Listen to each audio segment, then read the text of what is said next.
આણંદની આનંદલાયા સ્કૂલમાં વિવાદ થયો છે ત્યારે શાળામાં આરટીઈથી પ્રવેશ લેનાર બાળક સાથે ભેદભાવ કરવામાં આવતો હોવાનું સામે આવ્યું છે।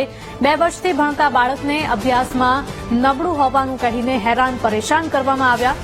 વાલીએ કંટાળીને પ્રવેશ રદ કરાવ્યો હતો।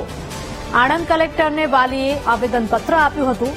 શાળા પર કડક કાર્યવાહીની માંગ સાથે આવેદનપત્ર આપવામાં આવ્યું છે કે છોકરાને ડફોર જાહેર કરી દીધો। 2 વર્ષ સતત ચાલુ રાખ્યું ભણવાનું, પણ કોઈ રિઝલ્ટ એમાં બતાવ્યું નહીં એ લોકોએ, અને નિષ્ફળ જ રાખ્યા અમને લોકોને, અને મેન્યુપ્યુલેટ જ કર્યા કે તમે તમારો છોકરો 2 માર્ક્સ 4 માર્ક્સ લાવે છે, તમે આમ કરો, તમે તેમ કરો। મારો છોકરો અત્યારે બીજી ખાનગી સ્કૂલમાં ભણે છે, બરાબર, અત્યારે એ ટોપર તરીકે છે, બરાબર।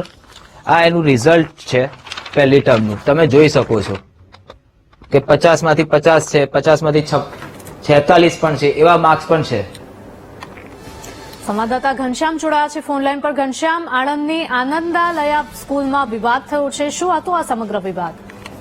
ચોક્કસથી ધર્મેશ મિસ્ત્રી નામના એક વાલી અને અન્ય વાલીઓ આજે કલેક્ટર કચેરી પહોંચ્યા હતા અને ત્યાં તેમને આનંદાલય જે વિદ્યાલય છે તે એમબીડીથી સંચાલિત છે, તેમાં આરટીઈ અંતર્ગત જે બાળકોએ પ્રવેશ મેળવ્યો હતો તેમાંના કેટલાક બાળકોનું જે પરિણામ છે તે શાળા દ્વારા નબળું અપાતું હોવાના આક્ષેપ કરવામાં આવ્યા છે। આ સાથે સાથે શાળાની જે આચાર્ય છે, સાથે સાથે જે સ્ટાફ છે તેની પર પણ તેમણે સવાલ ઉઠાવ્યા છે અને જિલ્લા કલેક્ટરને આ બાબતે સમગ્ર જે ભોગ બનેલા છે તે વાલીઓએ આવેદનપત્ર આપ્યું છે। આ સાથે સાથે જે શાળાના આચાર્ય છે, આચાર્ય સહિત કેટલોક જે સ્ટાફ છે તેમને તાત્કાલિક સસ્પેન્ડ કરવા અને આવા જે આરટીઈ હેઠળ જે બાળકો પ્રવેશ મેળવે છે તે બાળકોને પૂરતો ન્યાય મળે તે માટેની માંગણી કરી હતી।